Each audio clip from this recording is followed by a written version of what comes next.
ఈరోజు ఉదయం నుంచి కూటమి ప్రభుత్వంలో ఉన్నటువంటి ముఖ్యమైన నాయకులందరూ గవర్నమెంట్ స్కూల్లో బాట పట్టారు. ఈ విషయం వినగానే నాకు పర్సనల్గా చాలా ఆనందం వేసింది. ఎందుకు ఆనందం వేసింది అంటే 14 సంవత్సరాలు ముఖ్యమంత్రిగా ఎక్స్పీరియన్స్ ఉన్నటువంటి చంద్రబాబు నాయుడు గారు, 45 సంవత్సరాలు రాజకీయంగా ఎక్స్పీరియన్స్ ఉన్నటువంటి చంద్రబాబు నాయుడు గారు ఇప్పటిదాకా గవర్నమెంట్ స్కూళ్ళ బాట ఎప్పుడు పట్టి ఉంటే ఆంధ్రప్రదేశ్లో గవర్నమెంట్ స్కూళ్ళ ఫ్యూచర్ అన్నది ఎప్పుడో మారిపోయి ఉండేది. కానీ ఈరోజు చంద్రబాబు నాయుడు గారు, ఆయన కొడుకు లోకేష్ గారు, ఇటు పవన్ కళ్యాణ్ గారు గవర్నమెంట్ స్కూళ్ళ బాట పట్టవలసి వచ్చింది.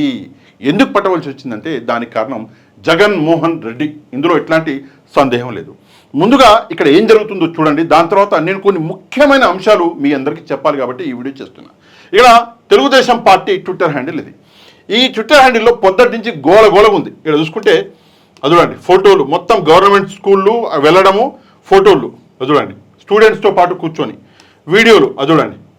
ఎవరు అంటే చంద్రబాబు నాయుడు గారు, ఇటు లోకేష్ గారు కూడా ఉన్నారు ఇందులో. ఇక్కడ మనం చూసుకుంటే లోకేష్ గారు మాట్లాడుతున్నారు. అది చూడండి. నేను ఎప్పుడు పిల్లలను చూస్తే నాకు మా అబ్బాయి దేవాంశ్ గుర్తొస్తాడు. అందుకే నాకు ఎంత పని ఒత్తిడున్నా పాదయాత్రలో కూడా కొంచెం ఆలస్యంగా నడుస్తుంది కార్యక్రమం అనుకున్నా పిల్లలు వస్తే మటుకు ఆగేవాడిని, వాళ్ళతో మాట్లాడేవాడిని, వాళ్ళతో ఆడుకునేవాడిని. పిల్లల భవిష్యత్తు బంగారంలాగా తయారు చేసే అవకాశం నాకు ఇచ్చిన గౌరవ ముఖ్యమంత్రి గారికి ఈ సభ. ఇక్కడ ఒక విషయం నేను లోకేష్ గారికి పర్సనల్గా, అంటే ఆయన చెప్పినటువంటి మాట ఏదైతుందో నిజంగానే చాలా మంచి మాట. ఎవరినైనా సరే చిన్న పిల్లల్ని మనం చూస్తే నిజంగానే ముద్దు వస్తారు. ఇప్పుడు నా పిల్లలు పెద్దగా అయిపోయారు. నేను ఎవరన్నా చిన్న పిల్లాన్ని చూడగానే అరే నా పాప చిన్నప్పుడు ఇట్లా ఉండేనే అని చెప్పేసి నేను కూడా ఆనందపడతా. తన కొడుకు గుర్తొస్తున్నాడు అంటే చాలా మంచి విషయం. అందులో రాజకీయాలు లేదా వేరే ఏది అనడానికి లేదు. కానీ ఒక మాట అన్నాడు ఏంటంటే విద్యార్థుల భవిష్యత్తును మార్చే అవకాశం నాకు ఇచ్చిండు చంద్రబాబు నాయుడు గారు అని చెప్పేసి.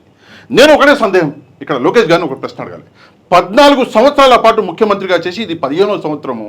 మరి ఇన్ని రోజులు ఆ అవకాశాన్ని ఎందుకు సద్వినియోగపరచుకోలేకపోయిండు చంద్రబాబు నాయుడు గారు? ఈ సమాధానం చెప్పాలి.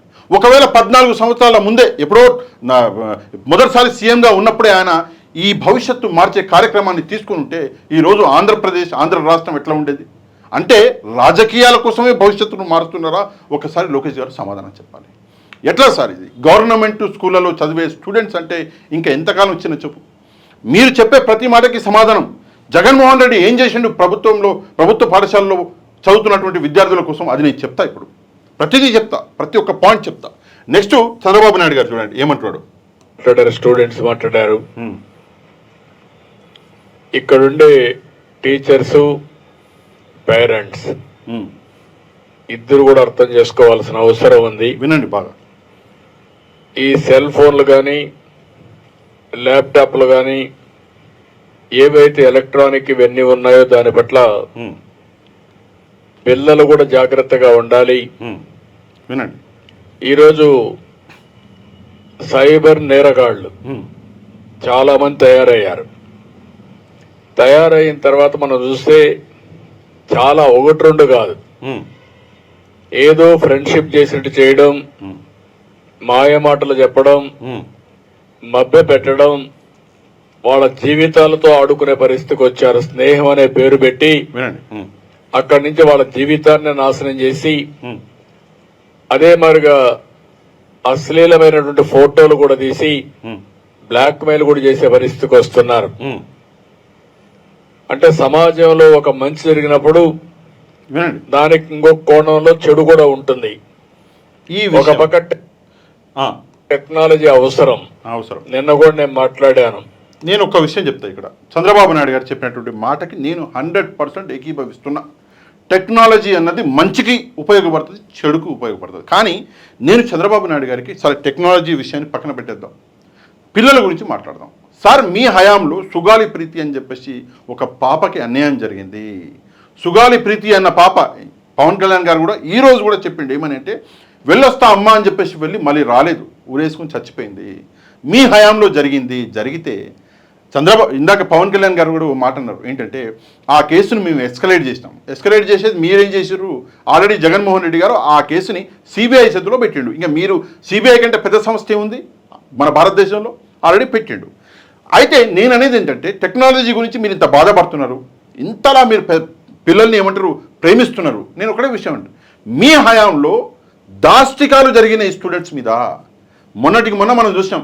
ఒక స్టూడెంట్ అండి తీసుకెళ్ళి అఘాయిత్యం చేసి చంపేసి కృష్ణానదిలో పడేస్తే ఆ కృష్ణానదిలో పడ్డ శవాన్ని వెతకలేకపోయారు మీరు. ఆ తల్లి ఏమడిగింది? నా కూతురికి న్యాయం చేయండి అడగలే. నా కూతురు సచ్చిందయ్యా, నా కూతురు శవాన్ని నాకు ఇస్తే నేను కర్మకాండాలు చేసుకుంటాయా, ఒక్కసారి చూసుకుంటా నా కూతుర్ని అన్నది.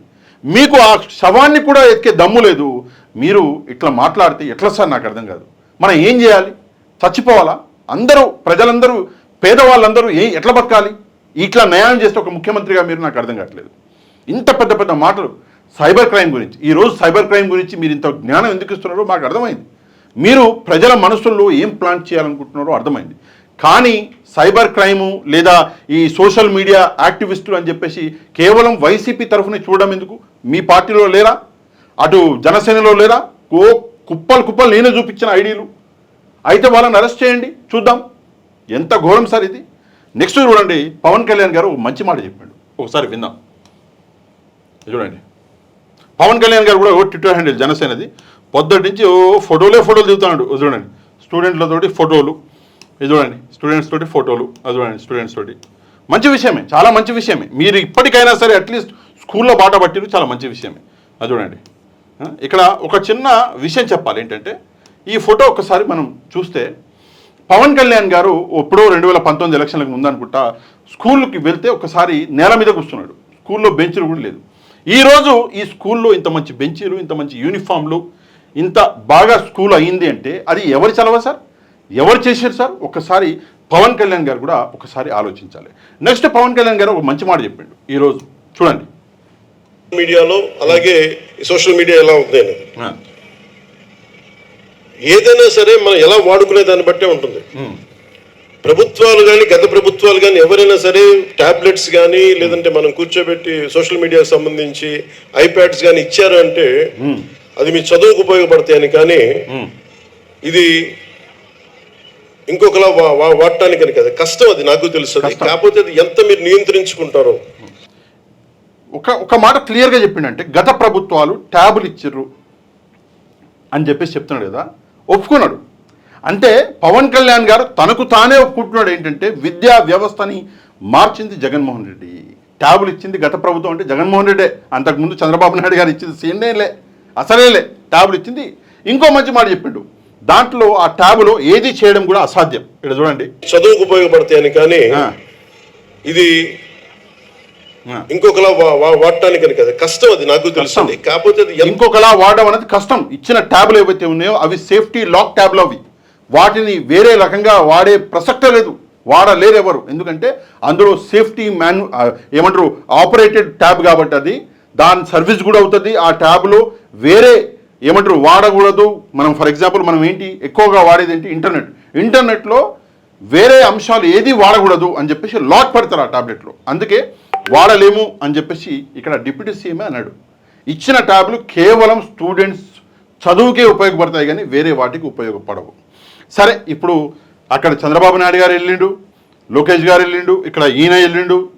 నేను సింపుల్గా అందరినీ, ఈ ముగ్గురిని, చంద్రబాబు నాయుడు గారిని, లోకేష్ గారిని, పవన్ కళ్యాణ్ గారిని కొన్ని ప్రశ్నలు అడగాలి.